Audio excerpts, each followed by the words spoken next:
శతమానం భవతి.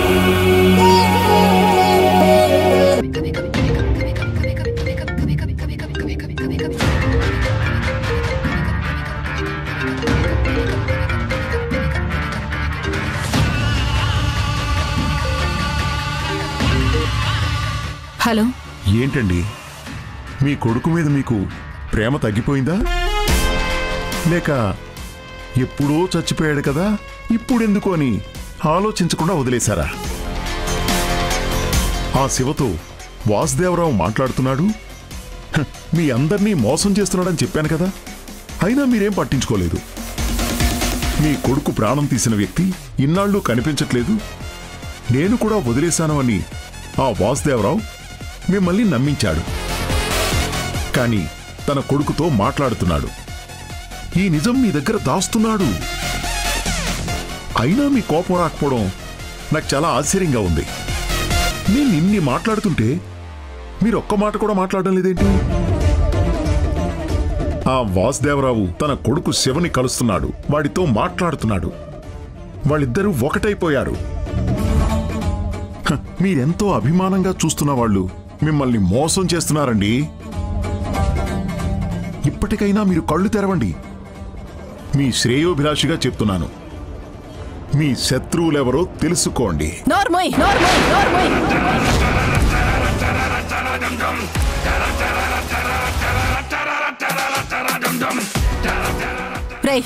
అసలు ఎవడరా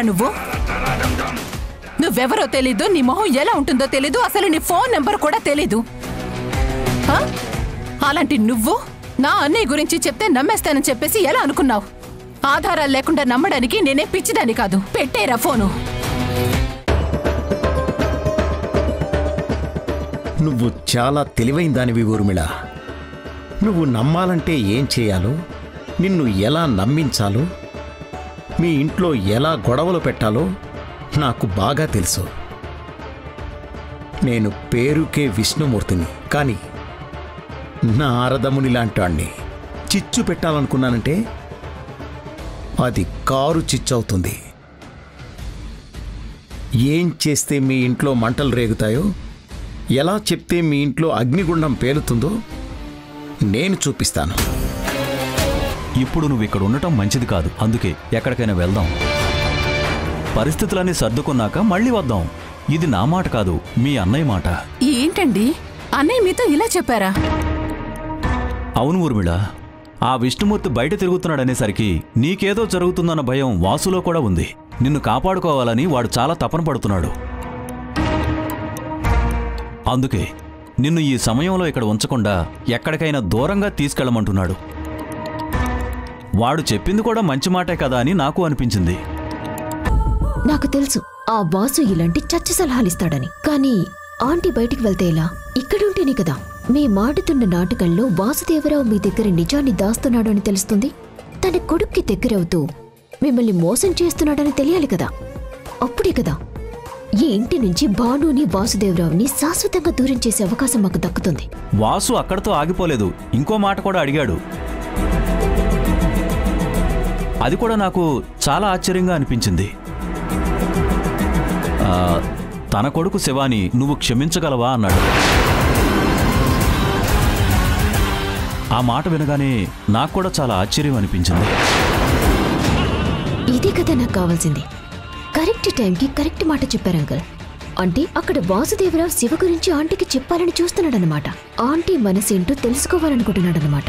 ఈ ఇంటి చాలు ఈ ఇంట్లోని భూకంపం సృష్టించడానికి. ఏంటండి ఇది? అసలు ఎప్పుడూ లేంది అన్నయ్య ఇప్పుడెందుకు శివ గురించి అడిగారు? నాకు అదే అర్థం కాలేదు. వాడు ఏదో చెప్పాలని తపన పడుతున్నాడు, కానీ ఎందుకో చెప్పలేకపోతున్నాడు. వాడు అడిగిన తీరు చూస్తుంటే శివ వాడికి కనిపించాడా లేదా వాడితో మాట్లాడుతున్నాడా అనిపించింది నాకు. వాడి కళ్ళల్లో బాధ ఉంది, గొంతులో తెలియని ఒక ఆవేదన కనిపిస్తోంది. అవునంకల్, ఈ విషయం ఏంటో బాగా ఆలోచించాలి. వాసుదేవరావు అంకుల్ అమాయకులు కాదు. ఇప్పుడు తన కొడుకు గురించి చెప్పాడు అంటే ఆ శివ బతికి ఉన్నాడేమో, అంకుల్ని కలుస్తున్నాడేమో. అందుకే ఆ విషయాన్ని ముందు మన దగ్గర అంకుల్ లీక్ చేశాడేమో. మనం ఇలా ఎందుకు ఆలోచించకూడదు?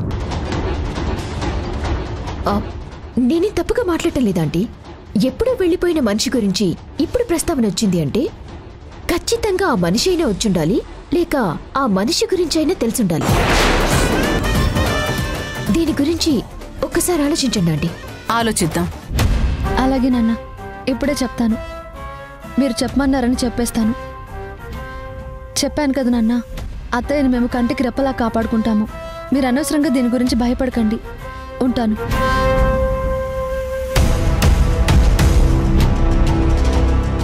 ఏంటండి, ఏదో కొత్త మనిషిని చూస్తున్నట్టు చూస్తున్నారు? నిజంగా కొత్తగా ఉన్నావు బాను. సరిగ్గా 2 రోజుల క్రితం వరకు మనిద్దరం ఎంత ఆనందంగా ఉన్నాం. నీ కళ్ళలో ఎంత సంతోషాన్ని చూశాను. నిన్నలా చూస్తుంటే నేను ప్రాణంగా ప్రేమించిన నా భార్యని ఇంత సంతోషంగా ఉంచగలుగుతున్నానని ఎంతో సంతోషించాను. కానీ పరిస్థితి 2 రోజుల్లో ఎంతలా మారిపోయింది. ఇప్పుడు నీ కళ్ళల్లో ఆనందం కనిపించట్లేదు, భయం కనిపిస్తోంది. నిన్నిలా చూస్తుంటే నాకు కూడా భయం వేస్తుంది. కాలం మనకో సవాలు విసిరిందండి. దాన్ని ఎదిరించాలి. ప్రమాదాన్ని మన గడప దాటనివ్వకుండా మనమే అడ్డుగా నించోవాలి. అత్తయ్య మీద పగబట్టిన విష్ణుమూర్తి బయటే తిరుగుతున్నాడు. సింహం బోనులో ఉన్నంత వరకే బయట ఉండేవాళ్లు ప్రశాంతంగా ఉండగలరు. కానీ అది తప్పించుకుంది అని తెలిస్తే ఎప్పుడేం చేస్తుందో తెలియక అనుక్షణం భయపడుతూనే ఉంటారు. విష్ణుమూర్తి రక్తం రుచి మరిగిన సింహం లాంటివాడు. గుంట నక్కల ఎలాంటి ఎత్తులైనా వేయగలిగినవాడు. అందుకే ఈ సమస్యకు పరిష్కారం దొరికే వరకు నేను ప్రశాంతంగా ఉండలేను. అది కాదు బాను, మనం పోలీసులతో మాట్లాడాం. బావ తనుకున్న సర్కిల్ మొత్తంతో మాట్లాడుతున్నాడు. ఇలా అందరూ అన్ని ప్రయత్నాలు చేస్తున్నాం కదా. ఒంటరి విష్ణుమూర్తి ఇంతమందిని దాటుకొని ఎలా రాగలడు? నువ్వు అనవసరంగా ఎక్కువగా ఆలోచించి నీ మనసు పాడు చేసుకోకు. లేదండి, కుట్రలు కుతంత్రాలు పన్నేవాళ్లు ఎట్నుంచైనా దెబ్బతీయాలని అవకాశం కోసం చూస్తారు. కొత్త దారులు వెతుకుతూ ఉంటారు. అదేంటో తెలిసే వరకు మనం కనురెప్ప వేసే సమయాన్ని కూడా వృధా చేయకూడదు. నాన్న అత్తయ్యకు ఒక విషయం చెప్పమన్నారు. ముందు ఆ విషయం చెప్పాలి. పదండి వెళ్దాం.